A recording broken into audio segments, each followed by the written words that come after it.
Hey guys, I'm Laura from Laura Lee Creative, and I'm so excited to be here with you for our last week of the Business Planning Challenge with Rising Tide and Honeybook.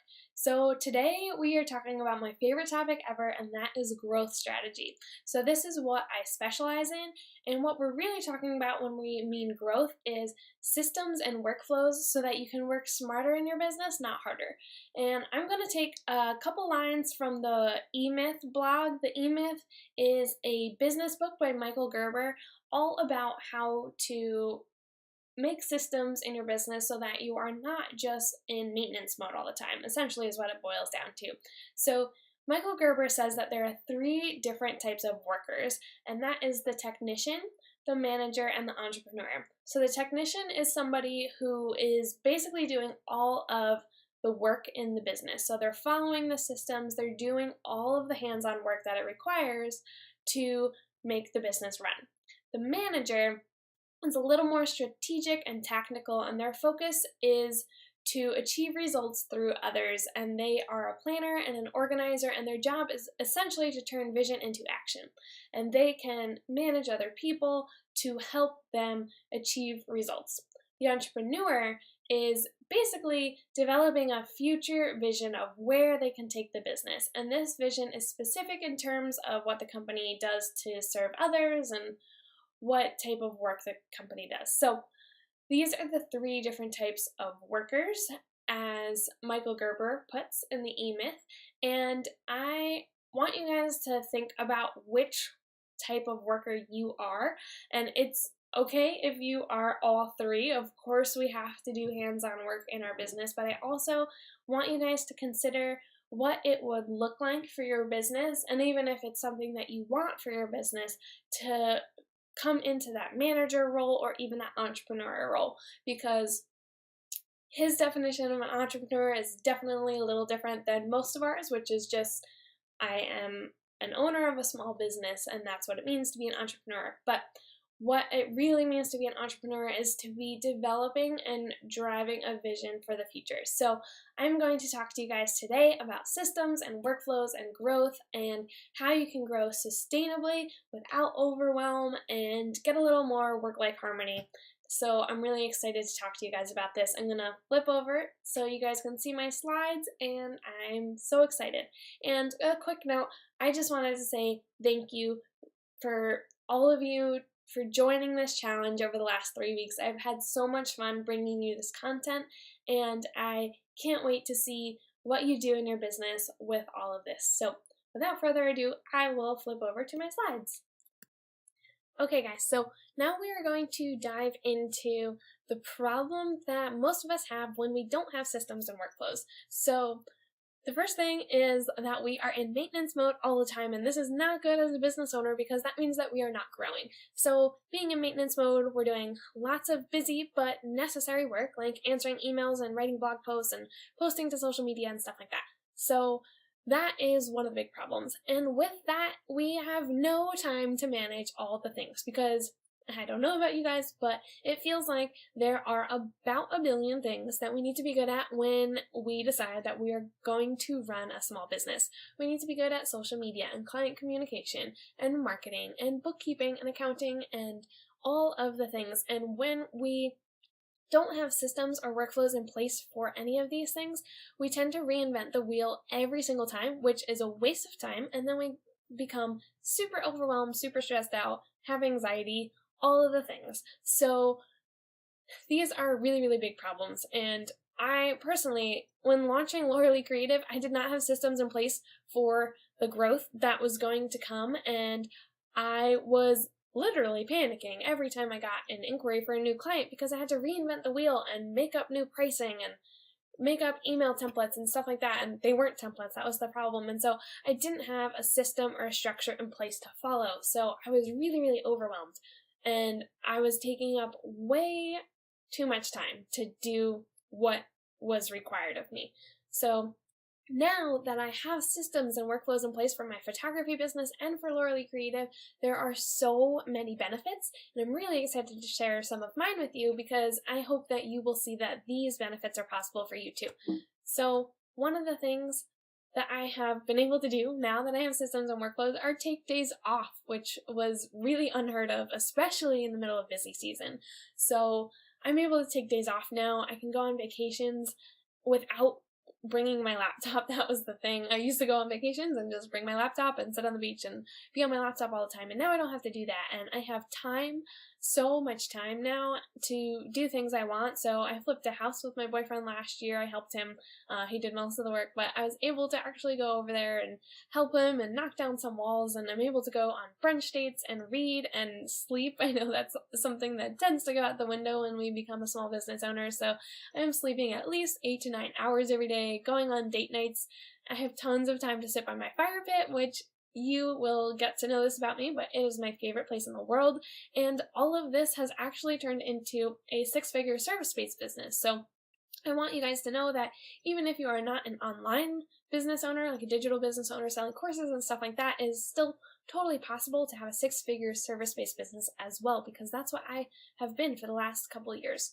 So now we're going to dive into client workflows. So with a client workflow, these are the things that every workflow should include. And in the workbook, we're going to give you space to actually create client workflows, and I'm going to include important headings and stuff like that that are on this slide that you can go through to start creating a workflow. And essentially, your workflow is just all of the tasks it takes to complete a project or a design or anything like that. So for me, I have a wedding photography workflow, and that starts the minute somebody inquires all the way through to delivering their album. Mine is actually 142 steps. So I'm going to go into that. So every workflow should include tasks and subtasks. And not only that, it should also include deadlines. So one of the issues that I see with workflows when people tell me, oh yeah, I have a workflow, I have a good foundation, because I actually teach and create workflows and systems for people. So one of the things I see is the workflow doesn't actually include any of the steps. So for photography, it might be send pricing guide, shoot engagement session, blog engagement session, deliver session, shoot wedding, blog it, edit it, cull it, design the album, and deliver it. So it's like 10 steps for a wedding workflow. But what about opening your blog post, or opening your blog platform, creating a new post, titling it using SEO tactics, selecting a category, keywording it, selecting a featured image, writing your social media captions? There are like 20 things that go into just the blog post portion of it. So what people don't tend to do is put subtasks into the workflows, and that is what the really, really important thing is to include in your workflows, because opening my blog platform and creating a new post, that takes me 2 minutes. And what I did in those 2 minutes was build momentum. And I'm able to, even if I have 5 minutes of free time before I'm going to take a lunch break or something like that, I can do one of these tasks, because subtasks tend to be things that are taking me anywhere from a minute to 10 minutes, maybe half an hour at most. So it's not like I need to find an entire pocket of time to do this larger task. And that's what I'm gonna say tasks are. They are larger things. So we're really breaking, our tasks are like the sections. So like blogging a wedding, that's a section. And obviously this pertains to every type of business, not just photography. I'm just using that as an example. But the task might be the section, and then the subtasks are everything you do to complete that section.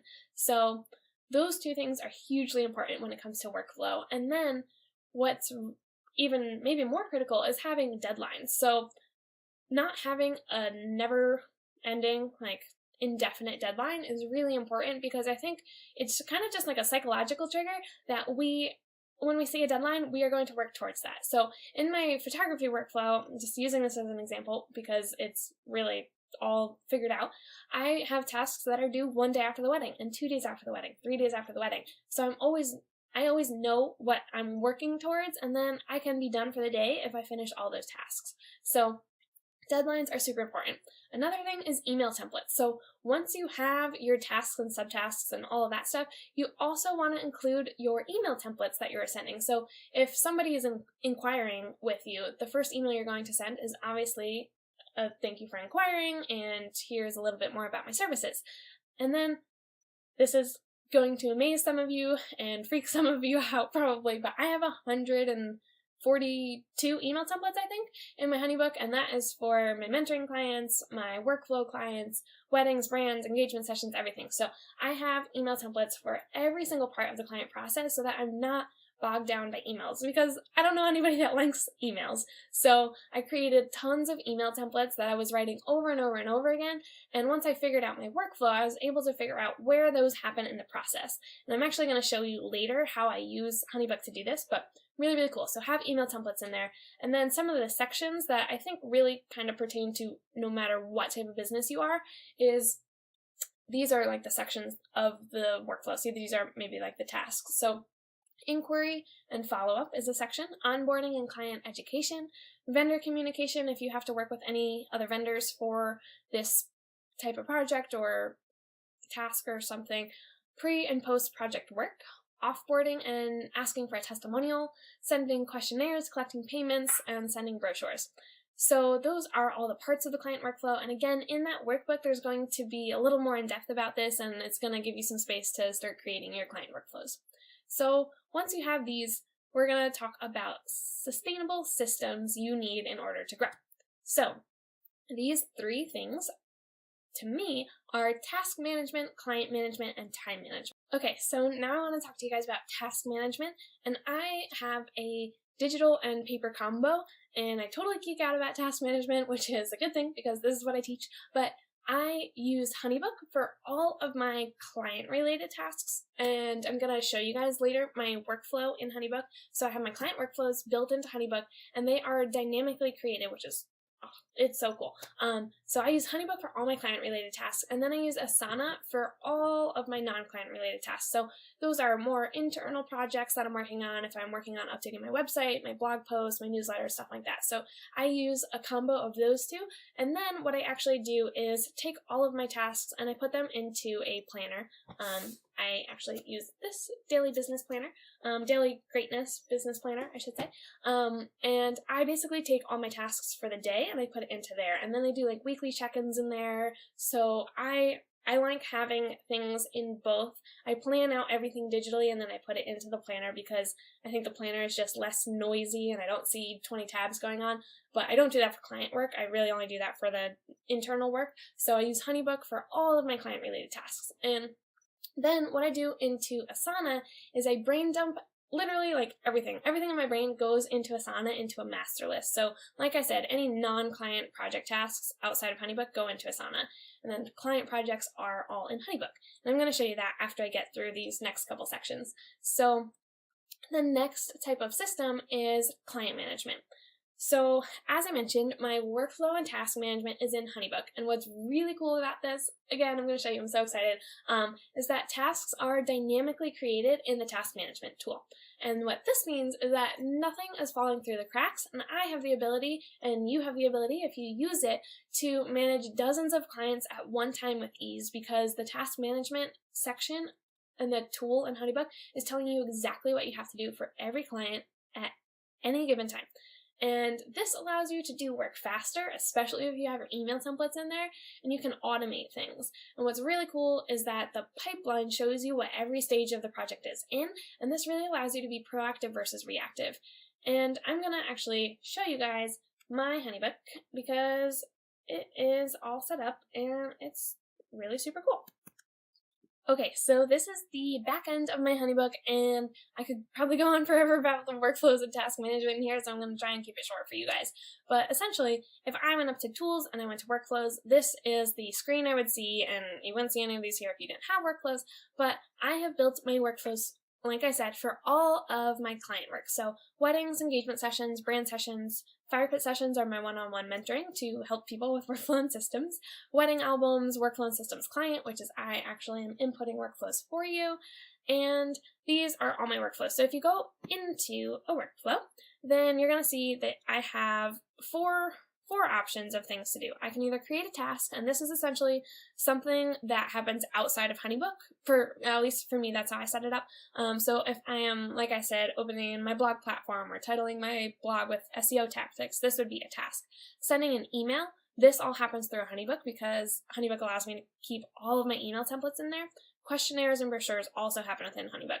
So I'm going to show you a little bit about this. So what's really cool is I can set triggers. So if I create a task to call my inquiry that I am excited to talk to them, and then I send an inquiry email setting up a time to call, you'll see here it says 0 days after activating workflow, approved before sending, or over here it says 1 day after previous step is complete. So what's super cool is I can change my triggers based on when I want the task to happen. So it can happen any given amount of days, and I have 4 triggers here. So either after previous step is complete, after activating workflow, or before or after project date.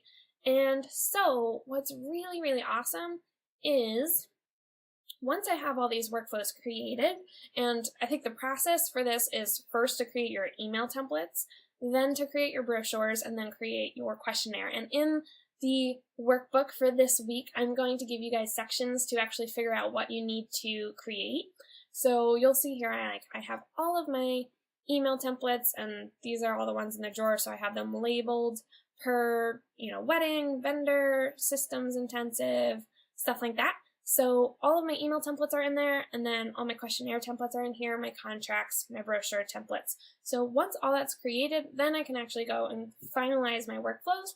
Then once the workflows are finalized, I can go into my task management, and this is where all of the things that I would need to do today, some of these are waiting and overdue, so you'll see overdue tasks and you will see tasks that are due today. And then if you need to approve something like an email, it'll just say approve before sending. So I can actually literally go in and hit view. I'm going to hit that one more time, view, and then this is an email that I'm sending to a couple that just booked of a questionnaire that I want to send them. So all I have to do is hit approve and send out, and I'm actually going to send it. So that is how the task management system works. So all of this is dynamically created. So Ashley and Joe, that's a wedding I just shot. Ashley and Tim, I also shot that last week. So these are all of the things that I need to do. I did this morning. I charged my camera batteries. I formatted my memory cards.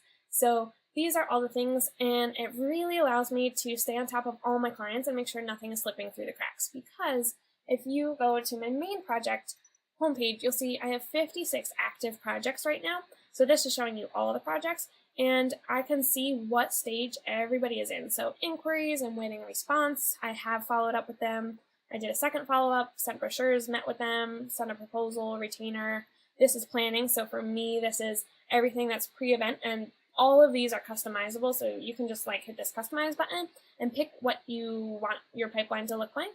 For me, post-event workflow makes sense for photography. So I have anybody who still needs their images goes in here.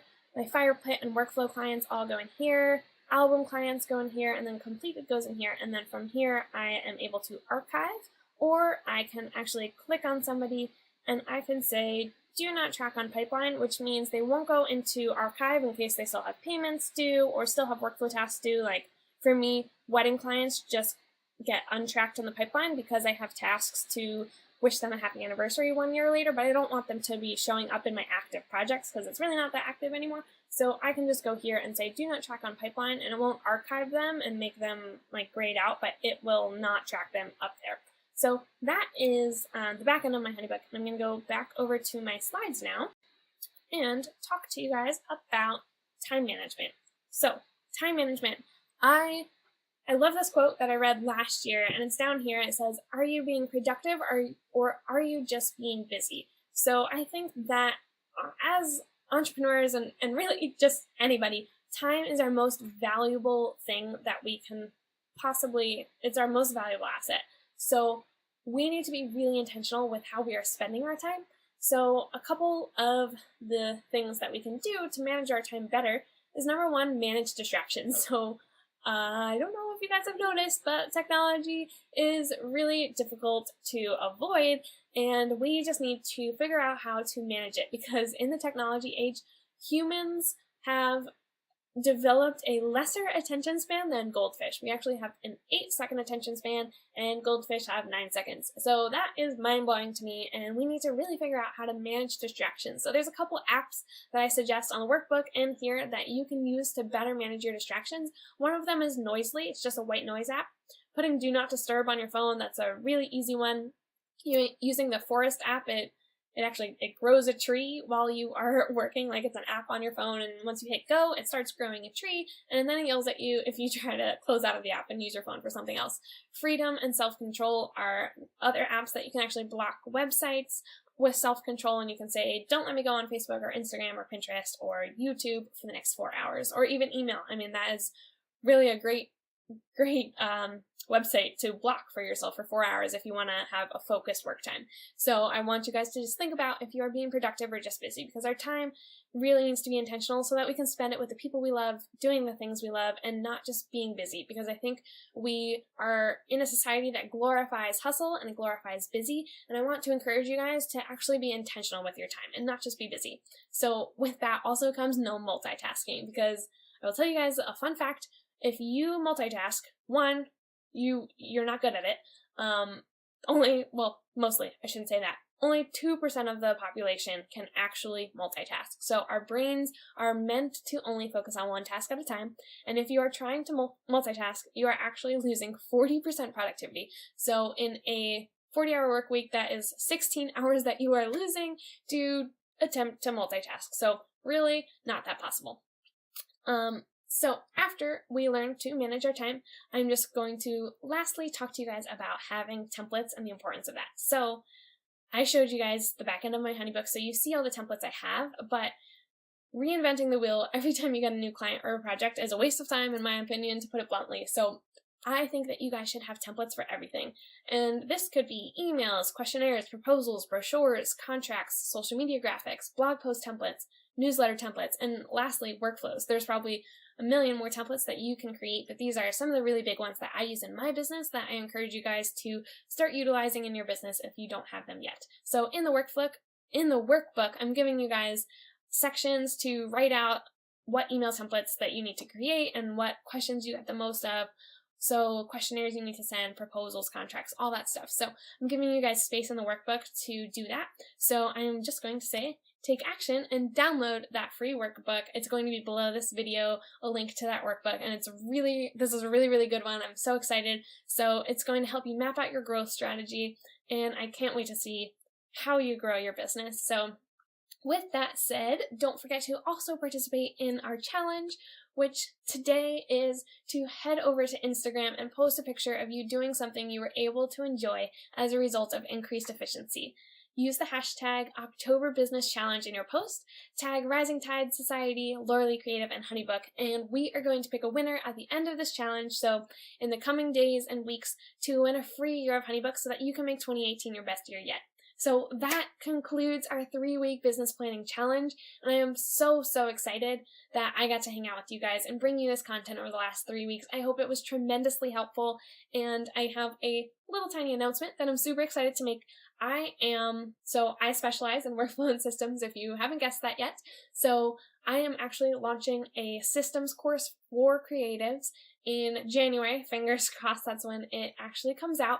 And I would be so honored for you to join me on my newsletter community so you can get updates about the challenge. So I actually have a free download link. It's going to be in the workbook if you click the link in the workbook to 5 ways to master your time, schedule, and to-do list. So it's just going to be a quick workbook, and if you download that, you are going to get some info about when I launch the systems course for creatives. So I'm super, super excited about it because I know that working smarter, not harder, means less work, more life, and that is what I'm all about. So thank you for joining all of us on this challenge over the last 3 weeks. I can't wait to see what you do with your business, and please, please, please keep in touch. Like, I really want to know how this has helped you and what goals you're setting, what personal goals you're setting, how you plan on growing this year, and even just the brand strategy that you've come up with. So thank you so much for joining us, and I can't wait to continue following along with you.